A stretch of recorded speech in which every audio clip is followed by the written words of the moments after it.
નમસ્કાર. Pardi highway national highway number 48ના બાજુમાં આવેલ પારડી તાલુકાના ખડકી ગામમાં સર્વિસ રોડના બાજુમાં કોઈ અજાણ્યા લોકો ખતરનાક કેમિકલ નાખી ગયા છે.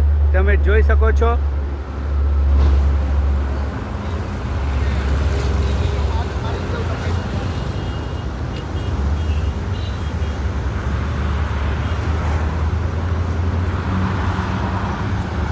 મોટા મોટા થેલામાં ભરીને આ ખતરનાક કેમિકલ લોકો અહીં નાખી ગયા છે. તમે આ લાઈવ જોઈ શકો છો.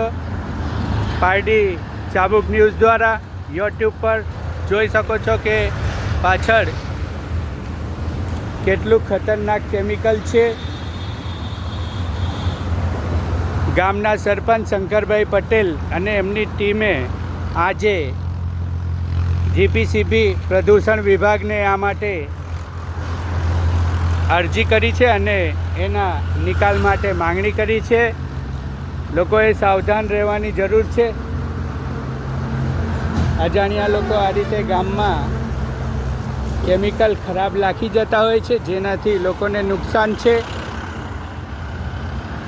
અમારા ખડકી ગામે જે નેશનલ હાઈવે 48 પસાર થાય છે અને રેમંડ પાસે જે આવેલો ઓવરબ્રિજ છે એના જે અમદાવાદ તરફ જતા રસ્તા ઉપર છેડા ઉપર કોઈ અજાણ્યા ઈસમે રાત્રિના સમયે કેમિકલ વેસ્ટ ભરેલો થેલાઓ ફેંકી ગયેલ છે અને જે થેલાઓ ઉપર વરસાદી પાણી પડતા એમાંથી ધુમાડો નીકળે છે અને રાહદારીઓને એનાથી આંખમાં બળતરા થાય છે અને ગૂંગળામણ પણ થાય છે જેવી ફરિયાદો આવેલી. જે સંદર્ભે મેં જઈ સ્થળ પર જોઈને સંબંધિત અધિકારીશ્રીઓને જાણ કરેલ છે અને એમણે પણ આ કેમિકલ માટે યોગ્ય પગલાં ભરવાની ખાતરી આપેલ છે. શું અગાઉ પણ એકવાર અમારા ખડકી ગામે કોઈક અજાણ્યા ઇસમો આવી જ રીતે કેમિકલ વેસ્ટ ફેંકી ગયેલા અને ત્યારે પણ ગુજરાત પોલ્યુશન કંટ્રોલ બોર્ડ દ્વારા મેં જાણ કરેલી અને તેઓશ્રીએ ખૂબ સારી સહકાર આપીને એ તમામ કેમિકલ વેસ્ટનો નિકાલ કરેલો.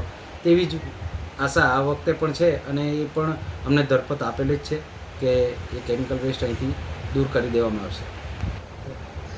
ગ્રામજનો આ બાબતે જે સંબંધિત અધિકારીઓને જે જાણ કરેલ છે અને તે વિશે અમે એમને ધરપત આપેલી છે કે આનાથી કોઈ મોટું નુકસાન થશે નહીં, પરંતુ તેમ છતાં પણ જીપીસીબી આના પર યોગ્ય પગલાં લઈને એને દૂર કરશે એવી અમને ખાતરી છે.